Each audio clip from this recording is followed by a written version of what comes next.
শিক্ষার্থীরা কি ওনাদের জন্য বাইরে নামবে না?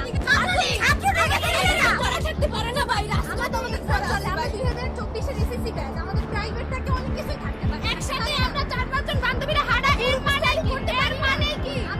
আন্দোলনে বের হইছি আমরা।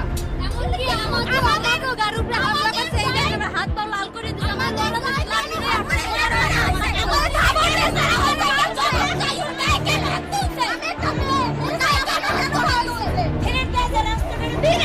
রাস্তাঘাটে কি করবে? কয় গণধর্ষণের ভয় নাই তো আগে সাধারণ ছাত্রীদেরকে আমাদের কোনো অধিকার নাই। কিভাবে আমাদের গায়ে হাত তোলে? ওরা একটা 6-7 পাস করে নাই, ওরা কিভাবে আমাদের গায়ে হাত তোলে? একটা স্টুডেন্ট শুধু আন্দোলন করতেছে না, ওরা কেন হাত তুলছে গায়ে? ছাত্রলীগের খেলা। আচ্ছা আমার একটা প্রশ্ন আছে, যাদের বউ আছে বাচ্চা আছে তারা কখন ছাত্রলীগ